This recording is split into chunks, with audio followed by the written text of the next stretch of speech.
પ્રમુખ સ્વામી મહારાજની આટલી વહીવટી કુશળતા હતી, પણ એમનામાં એવા સદ્ગુણો હતા.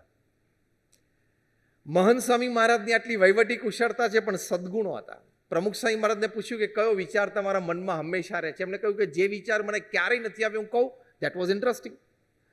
એમણે કહ્યું કે કોઈનું પણ અહિત થાય ને એવો વિચાર મને ક્યારેય નથી આવ્યો. એટલે તમારા સ્પર્ધક બિલ્ડર છે ને, એની માટે નિમ્ન વિચાર નહીં કરવાનો કે એની જમીન જલ્દી ક્લિયર ના થાય, એને એનઓસી મોડું આવે, એની એને જલ્દી ના થાય, એના કોન્ટ્રાક્ટર જોડે એને વાંધો પડે, અને તમને સમાચાર મળે કે એના કોન્ટ્રાક્ટર સાથે એને વાંધો પડ્યો છે એટલે હવે કામ અટકવાનું છે, એટલે રાજી નહીં થવાનું.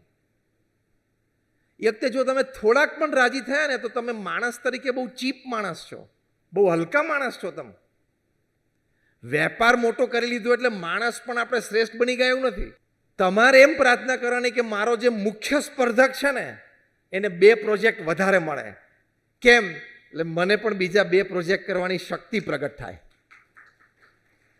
That is your purpose, that is your clarity. કોમ્પિટિટરના હાથ પગ મજબૂત થાય ને એવી ભાવના રાખવી. તો સ્પર્ધકના હાથ પગ મજબૂત થાય એનો મતલબ શું થયો? કે તમારા પણ હાથ પગ મજબૂત કરવાની શક્તિ અંતરથી જનરેટ થશે. એવી ઘણી બધી શક્તિઓ આપણામાં પડી છે. એને માય કાંગલાપણામાં દબાવી નહીં દેવાની કે આને હવે એને નથી થતી નહીં જમીન, બહુ સારું.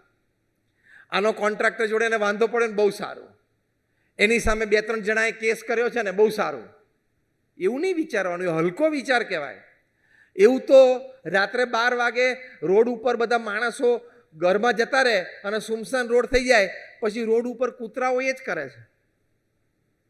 રોડ ઉપર આવી જાય છે કે નહીં? પછી દિવસે આપણે હોય અને રાત્રે એ લોકો હોય છે અને સામે બસી લે છે. તો એવી પશુવૃત્તિ નહીં રાખવાની. Let my competitor also progress. તો એ જિંદા દિલ કહેવાય. એને કહેવાય બિલ્ડિંગ કોડ. બિલ્ડિંગ કોડ છે ને, જેને તમારે યુ ટુ એધર બાઇટ. એમાં ડિઝાઇન, કન્સ્ટ્રક્શન, સેફટી મેજર્સ એ બધું જ બિલ્ડિંગ કોડમાં છે.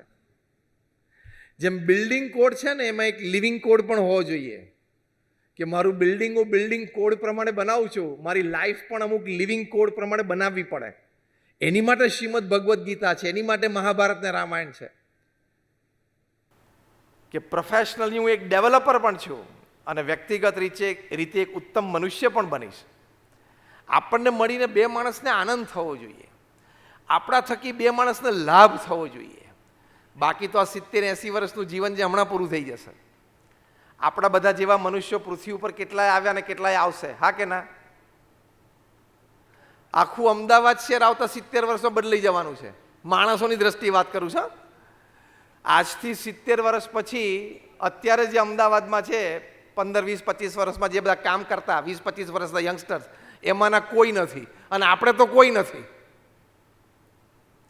Before we leave this earth, we must have it in our minds that small place, that small group of people which I found, I want to make them better, I want to make them happy.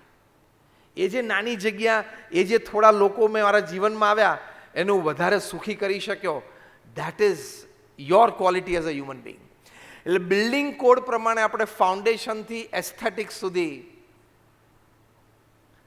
એ કરીએ છીએ, એમ living કોડમાં પણ આપણું foundation, નીતિમત્તા, civic sense. પેલી આપણી મિક્સચરની truck જતી હોય ને તો ટપકા પડતા જ હોય છે, બોલો, રોડ ઉપર. ઘણી વખત ટ્રક પેલી ઉપરથી ખુલ્લી હોય, તેની ભૂકી ઉડતી જ હોય છે, રેતીની બધી. એક સિવિક સેન્સ કે મારે એન્વાયરમેન્ટનું પણ ધ્યાન રાખવાનું છે. મારે આ પ્લેનેટ અર્થ, ગ્લોબલ વોર્મિંગ ઘટાડવાનું છે. તો આ બધી સિવિક સેન્સ પણ આપણને હોવી જોઈએ. એટલે સિવિક સેન્સ અને એથિક્સ.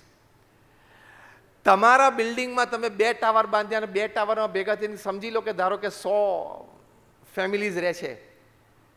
એ 100 ફેમિલીઝ તમારો બર્થડે આવતો હોય ત્યારે 5 દિવસ પહેલાં એ લોકો પાર્ટીનું આયોજન કરે ને તમને કહે કે ના આવવાનું જ છે, અમને 100 ફેમિલી ખૂબ રાજી છીએ ક્વોલિટી ઓફ કન્સ્ટ્રક્શનથી, સિસ્ટમથી, વ્યવસ્થાથી, we want to celebrate your birthday, એવું થાય ને ત્યારે સમજવાનું તો સક્સેસફુલ છું.